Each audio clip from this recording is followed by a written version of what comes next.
சட்ட விழிப்புணர்வு மற்றும் அப்டேட்களுக்கு உடனே சப்ஸ்கிரைப் பண்ணுங்க மதீஸ் லீகல் லென்ஸ். இந்த வீடியோவை மறக்காம உங்க நண்பர்களுக்கு ஷேர் செய்யுங்க. சரி, இப்போ ஒருத்தர் வந்துட்டு வேற ஒருத்தரோட ப்ராப்பர்ட்டி தன்னோட ப்ராப்பர்ட்டின்னு சொல்லி இன்னொருத்தருக்கு சேல் டீட்ல வந்துட்டு கொடுத்துட்டாங்க அப்படின்னாக்கா, எல்லா ரெஜிஸ்ட்ரேஷனும் முடியுது அப்படின்னாக்கா, பாதிக்கப்பட்டவர் உடனே என்ன செய்யும்? எக்ஸ் வந்து ஒரு இசட்டோட ப்ராப்பர்ட்டிய என்னோட ப்ராப்பர்ட்டி எக்ஸோட ப்ராப்பர்ட்டி தான் சொல்லி வைக்கு வித்துட்டாரு அப்படின்னா, வை என்ன பண்ணணும்னா, முதல்ல நீங்க வாங்குறதுக்கு முன்னாடி, இப்ப ஃபார் எக்ஸாம்பிள் இப்ப சேல் அக்ரிமெண்ட் பத்தி பேசணும் இல்லையா, இந்த சேல் அக்ரிமெண்ட் நீங்க போடும் போதே நீங்க இன் ஜெனரல் என்ன பண்ணுவீங்க, அவங்க கிட்ட டாக்குமெண்ட்ஸ் எல்லாமே வாங்குவீங்க. என்ன மினிமம் ஒரு 30 வருஷம் பார்த்தா போதும். ஆனா இன்னும் நிறைய பேர் இன்னும் 1950ல இருந்து பாக்குறவங்களும் இருக்காங்க. சோ 1950ல இருந்து நீங்க பார்த்தாலும் சரி, இல்ல 30 இயர்ஸ் லிமிடேஷன் வரைக்கும் நீங்க பார்த்தாலும் சரி, அது நீங்க யாரா எந்த அட்வொகேட்ட பாக்குறீங்கிறத பொறுத்து. சோ நீங்க மேனுவல் ஈசி வாங்குவீங்க 1950ல இருந்து 1974 வரைக்கும். அதுல இந்த சர்வே நம்பருக்கு உண்டான லிங்க் எல்லாம் கரெக்டா இருக்கா, எல்லாரும் கரெக்டா கன்வே பண்ணிருக்காங்களா அப்படிங்கறத செக் பண்ணுவீங்க. அப்புறம் கம்ப்யூட்டர் டிசி பாப்பீங்க 1975ல இருந்து டில் டேட் வரைக்கும். இதுல வந்து எந்த ஒரு வில்லங்கமும் இல்ல, இது வந்து உங்களுக்கு எக்ஸோட பேர்ல தான் இருக்கு அப்படின்னு தெளிவா இருந்துச்சு அப்படின்னா ப்ராப்ளம் இல்ல. இது வந்து இசட்டோட பேரு வருது, எக்ஸுக்கும் இசட்டுக்கும் சம்பந்தம் இல்லைன்னு உங்களுக்கு தெரிஞ்சிச்சு அப்படின்னா, நீங்க வை என்ன பண்ணுவீங்க அப்படின்னா, ப்ராப்பரா ஒரு நோட்டீஸ் கொடுப்பீங்க. யாருக்கு? எக்ஸுக்கு. நீங்க வந்து இதெல்லாம் சேல் அக்ரிமெண்ட் பீரியட் அப்பவே நீங்க பாத்திருந்தீங்க அப்படின்னா, நீங்க வந்து நோட்டீஸ் கொடுத்த அட்வான்ஸ் ரிட்டர்ன் வாங்கிட்டு போயிட்டே இருக்கலாம். ஆனா நீங்க சேல் டீட் முடிஞ்சதுக்கு அப்புறம் தான் பாக்குறீங்க அப்படின்னா, நீங்க கோர்ட்ல கேஸ் ஃபைல் பண்றத தவிர உங்களுக்கு வேற வழியே இல்ல. நீங்க எக்ஸுக்கு ஒரு நோட்டீஸ் கொடுத்து சிவில் சூட் ஃபைல் பண்ணி இந்த சேல் டீடே செல்லாது அப்படின்னு சொல்லி டிக்ளேர் பண்ணிட்டு, இன்கேஸ் உங்களுக்கு இசட் ஒத்துக்கிட்டாரு அப்படின்னா அந்த ப்ராப்பர்ட்டிய நீங்களே வாங்கிக்கிற மாதிரி எக்ஸ் கொடுத்த அமௌண்ட் இசட்டுக்கு டிரான்ஸ்ஃபர் பண்ண சொல்லி நீங்க மாத்திக்க முடியும்.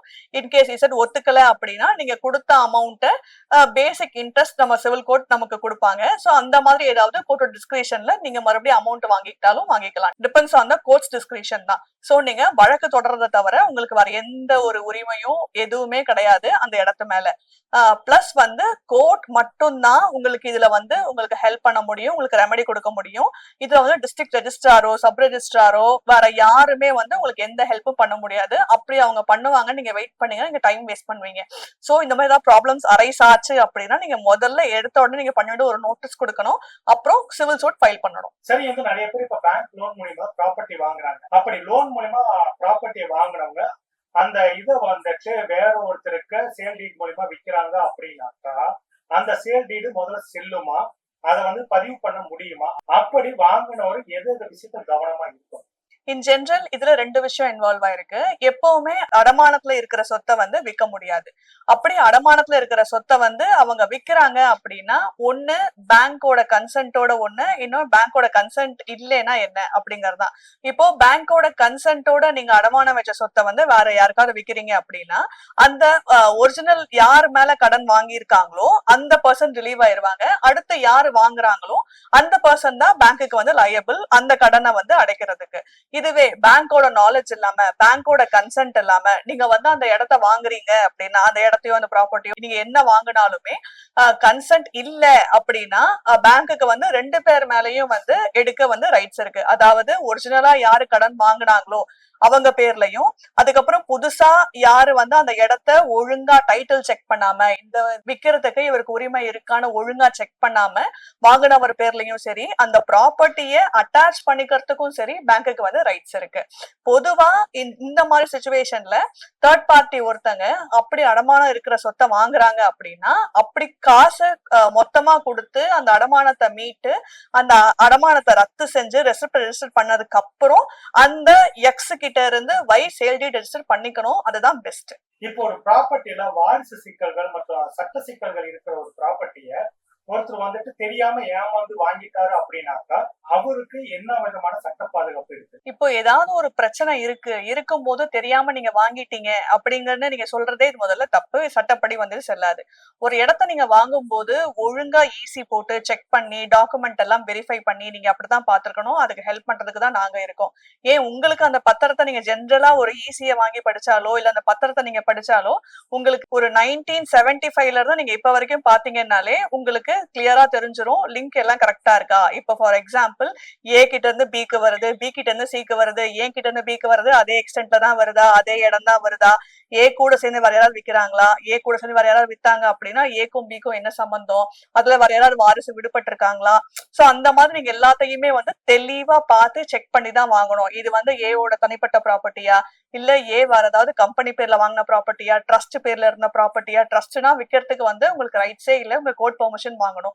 சோ இந்த மாதிரி எல்லாமே நீங்க செக் பண்ணி எங்களை மாதிரி ஆளுங்க உங்களுக்கு இதுக்கு ஹெல்ப் பண்ணுவோம். நீங்க மினிமம் ஒரு 1975ல இருந்து பாத்தீங்கன்னா கூட ஓகே. ஆனா இன்னும் நிறைய பேரு 1950ல இருந்து ஈஸி செக் பண்ணி அதுக்கப்புறம் தான் வாங்குறாங்க. சோ நீங்க ப்ராப்பரா ஈஸியை செக் பண்ணி டாக்குமெண்ட்ஸை வெரிஃபை பண்ணி ஒரு டைட்டில் ரிப்போர்ட் வாங்கி வச்சுக்கணும் எங்க மாதிரி அட்வொகேட்ஸ் கிட்ட இருந்து. அதுக்கப்புறம் நீங்க சாட்டிஸ்ஃபைடா இருந்தீங்க, அவங்க பொசஷன் இன்னும் அவங்க கிட்ட தான் இருக்கு, பட்டா அவங்க பேர்ல தான் இருக்கு, டாக்குமெண்ட் அவங்க பேர்ல தான் இருக்கு, அந்த இடத்தோட கிஸ்ட் ரெசிப்டும் சரி, ப்ராப்பர்ட்டி டாக்ஸ் ரெசிப்டும் சரி, மத்த எல்லா டாக்ஸும் அவங்க பே பண்ணியிருக்காங்க, அது அவங்க பேர்ல தான் இருக்கு அப்படிங்கும் போது நீங்க ஃபுல்லி சாட்டிஸ்ஃபைடா ஒரு இடத்துக்கு சேல் டீட் பண்ணணும். இன்கேஸ் அப்படி எதுவுமே நீங்க ஒழுங்கா பார்க்காம அந்த இடத்த ஏமாத்தி வித்துட்டாங்கன்னு உங்களுக்கு கிளைம் பண்ண முடியாது. நீங்க அப்படி கிளைம் பண்ணீங்கன்னா நீங்க அவர் உங்க மேல ஏமாத்திட்டாரு, நீங்க கோர்ட்ல கேஸ் தான் கொடுக்க முடியும், அவர் மேல வந்து நீங்க கம்ப்ளைண்ட் லாட்ஜ் பண்ணலாம். பட் ஸ்டில் இது சிவில் டிஸ்பியூட்டுக்கு மறுபடியும் இது கோர்ட்டுக்கு தான் வரும். உங்களை அவங்க என்ன ஏமாத்திட்டாங்க அப்படிங்கறத முதல்ல நீங்க தான் ப்ரூவ் பண்ற மாதிரி இருக்கும். பர்டன் ஆஃப் ப்ரூஃப் வந்து எப்பவுமே அது உங்க பேர்ல தான் இருக்கு. சோ நீங்க ப்ரூவ் பண்ணி அவர் உங்களை ஏமாத்திட்டாருன்னு சொல்லி அதுக்கப்புறம் உங்களுக்கு கோர்ட் உங்களுக்கு என்ன பண்ணணுமோ அதை கண்டிப்பா பண்ணும். சரி, இப்போ ப்ராப்பர்ட்டிக்கு வந்து சேல் டீட் போடுறதுக்கு முன்னாடி அந்த ப்ராப்பர்ட்டியில எந்த ஒரு வில்லங்கம் இல்ல பிரச்சனை இல்ல அப்படின்றத எதையெல்லாம் வச்சு உறுதி செஞ்சு ஒரு ப்ராப்பர்ட்டில எந்த விதமான வில்லங்கமும் இருக்கா இல்லையா அப்படிங்கறது டாக்குமெண்ட் வைஸ் நீங்க வெரிஃபை பண்ண வேண்டியது வில்லங்க சான்றிதழ்னு சொல்லுவோம், என்கம்பரன்ஸ் சர்டிபிகேட். அந்த என்கம்பரன்ஸ் சர்டிபிகேட் நீங்க 1975ல இருந்து கம்ப்யூட்டர் ஈஸி அப்ளை பண்ணி ஆஸ் ஆன் டேட் நீங்க எப்ப வாங்க போறீங்களோ அந்த நாள் வரைக்கும் நீங்க ஈஸி அப்ளை பண்ணி எல்லாமே கரெக்டா தான் இருக்கா, உங்க சர்வே நம்பர்ல சப்டிவிஷன்ஸ் ஏதாவது இருக்கா, அப்படி இருந்தா அந்த சர்வே நம்பர்ல கரெக்டா இருக்கா. இப்போ உங்களுக்கு ஏ தான் பிக்கு விக்கிறாங்களா, சோ எக்ஸுக்கு கடைசியா அவங்க ஓனர் எக்ஸ் அப்படின்னா பிக்கு வித்தவரை எக்ஸுக்கு தான் வித்திருக்காரா, சோ பிக்கும் ப்ராப்பர்ட்டிக்கும் உள்ள ரைட்ஸ் வந்து கரெக்டா எஸ்டாப்ளிஷ் ஆகுதா. ஃபார் எக்ஸாம்பிள் 10 சென்ட் இடத்த விக்கிறாங்க அப்படின்னா 10 சென்ட்டும் விக்கிறதுக்கு அந்த பிக்கு வந்து உரிமை இருக்கா, பி பேர்ல வந்து பத்திரம் எல்லாம் கரெக்டா இருக்கா, ரெவன்யூ ரெக்கார்ட்ஸ் எல்லாம் தெளிவா இருக்கா. அதுக்கப்புறம் அந்த 10 சென்ட் தான் மறுபடியும் எக்ஸ் நீங்க யார்கிட்ட இருந்து வாங்குறீங்களோ அவங்களுக்கு வருதா அப்படிங்கறத நீங்க தெளிவா வெரிஃபை பண்ணிக்கணும். இப்ப ஃபார் எக்ஸாம்பிள் ஒரு சொத்து ஒரு 50 சென்ட் இருக்குன்னே வச்சுக்கோங்களேன், அதுல வந்து அண்ணன் தம்பி எல்லாருக்குமே வந்து ஈக்குவல் ஷேர் இருக்கு அப்படின்னா அதுல யாராவது ஒருத்தர் தான் உங்களுக்கு விக்கிறாங்க அப்படின்னா அந்த சொத்துல அவருக்கு என்ன உரிமையோ அந்த பாகம் மட்டும் தான் அவரால் விற்க முடியும். சோ அந்த முழு சொத்துக்கும் அவரால் சேல் டீட் எக்ஸிக்யூட் பண்ணி கொடுக்க முடியாது, அப்படி கொடுத்தாலும் அது செல்லாது. சோ இந்த மாதிரி நிறைய இஷ்யூஸ் இருக்கு. நான் சொல்றது ஒன் ஆஃப் த எக்ஸாம்பிள் தான். இப்போ ஃபார் எக்ஸாம்பிள் நடுவுல வந்து ஏதாவது ஒரு டிரான்சாக்ஷன்ல மைனர்ஸ் இருக்காங்க, சோ யார் பேர்ல இருக்கோ அவங்க இறந்துட்டாங்க, எல்லா லீகல் ஹேஸுமே இல்ல அப்படின்னா எல்லாருமே முறையா வந்து உங்களுக்கு கையெழுத்து போட்டு கொடுக்கணும். இன்கேஸ் மைனர் உங்களுக்கு கொடுக்குறாங்க அப்படின்னு நீங்க கோர்ட்ல இருந்து பெர்மிஷன் வாங்கணும். இந்த இதெல்லாம் இண்டிவிஜுவல் பேர்ல தான் இருக்காங்க, நீங்க ப்ராப்பரா செக் பண்ணிக்கணும். இல்ல ஏதாவது ட்ரஸ்ட் பேர்ல இருக்கு அப்படின்னா நீங்க கோர்ட்ல பெர்மிஷன் வாங்கணும். இல்ல ஏதாவது கம்பெனி பேர்ல இருக்கு அப்படின்னா கம்பெனில அதுக்கு வாங்குறதுக்கும் விற்கிறதுக்கும் சரியான அனுமதி இல்ல சரியான ப்ரொசீஜர்ஸ் ஃபாலோ பண்ணிருக்காங்களா, போர்ட் ஆஃப் சொல்யூஷன்ஸ் எல்லாம் கிளியரா இருக்கா, கம்பெனி வாங்கின ப்ராப்பர்ட்டி தெளிவா கம்பெனி பேர்ல தான் இருக்கா, இல்ல கம்பெனி வேற ஏதாவது மார்ட்கேஜ் பண்ணிருக்காங்களா, இதை செக்யூரிட்டியா வச்சிருக்காங்க, இந்த மாதிரி நிறைய உள்ள விஷயம் இருக்கு. சோ நீங்க எங்களோட ஒரு அட்வொகேட்டை நீங்க கன்சல்ட் பண்ணீங்க அப்படின்னா will help you in this. Minimum 30 years limitation அதுதான் வந்து prescribe பண்றாங்க. But in general we'll recommend you to see from 1950 to as on date. அதுக்கப்புறம் சில பேங்க்ஸ் இருக்கு, நான் இல்லைன்னு சொல்ல மாட்டேன், அதுக்குண்டான லிமிடேஷன் பீரியட் வச்சு அவங்க செக் பண்ணிக்கிறாங்க. ஆனா நீங்க இது எல்லாம் ப்ராப்பரா செக் பண்ணிட்டு வந்தா தான் வில்லங்க சான்றிதழுக்கும் உங்க டாக்குமெண்ட்ல இருக்கிற பேருக்கும் சரி எக்ஸ்டென்ட்டுக்கும் சரி எல்லாமே கரெக்டா மேட்ச் ஆச்சு அப்படின்னா தான் உங்க டாக்குமெண்ட் வந்து கிளியர் டாக்குமெண்ட்னு அர்த்தம். இப்போ ஏ பேர்ல தான் அந்த பத்திரம் இருக்கு அப்படின்னா ப்ராப்பர்ட்டியும் ரெவன்யூ ரெக்கார்ட்ஸ்லயும் ஏயோட பேரு மட்டும் தான் இருக்கணும்.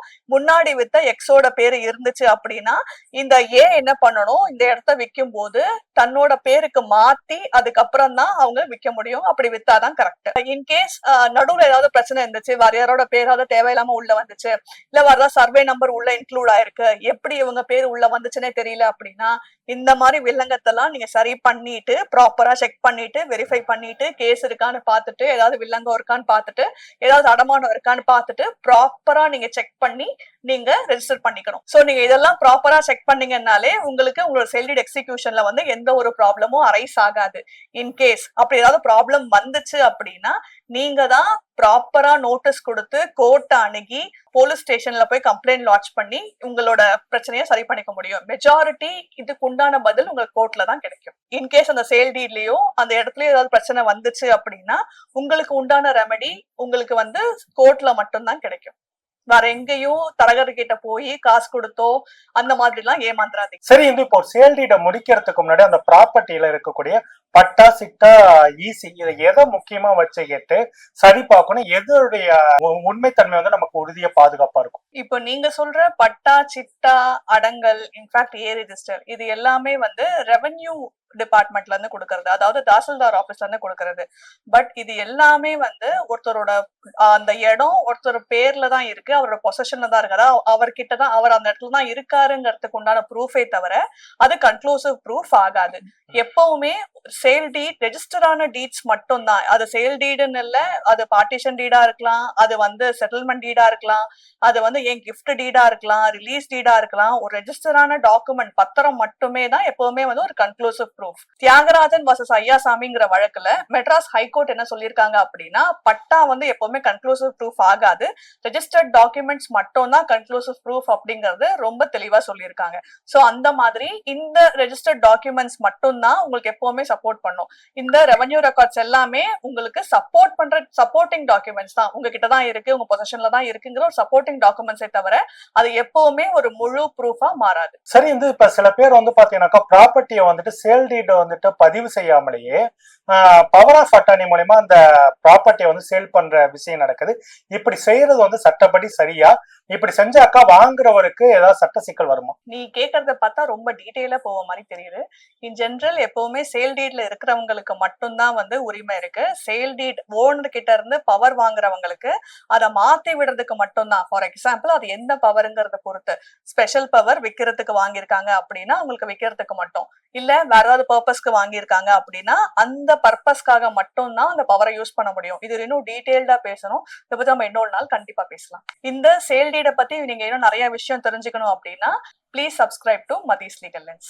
2017ல ஹிமாச்சல் பிரதேஷ் ஹைகோர்ட் என்ன சொல்லியிருக்காங்க அப்படின்னா பப்ளிக்ல டிராவலர்ஸ்க்கு நீங்க ஃப்ரீ ரெஸ்ட் ரூம்ஸ் ப்ரொவைட் பண்ணலைன்னா அவங்க வேற வழி இல்லாம நேச்சரை தான் மிஸ்யூஸ் பண்ணுவாங்க அப்படிங்கறதுனால நீங்க அவங்களுக்கு ஃப்ரீ பப்ளிக் டாய்லெட்ஸ் கொடுக்கணும் அப்படிங்கறத ரொம்ப ஸ்ட்ராங்கா ரெக்கமெண்ட் பண்ணிருக்காங்க. பாட்னா ஹைகோர்ட் 2022ல பெட்ரோல் பங்க் எல்லாம் கண்டிப்பா சானிடேஷன் ஃபெசிலிட்டி கொடுக்கணும், ஃப்ரீ டாய்லெட்ஸ் கொடுக்கணும் அப்படிங்கறத ரொம்ப ஸ்ட்ராங்கா ரெக்கமெண்ட் பண்ணிருக்காங்க.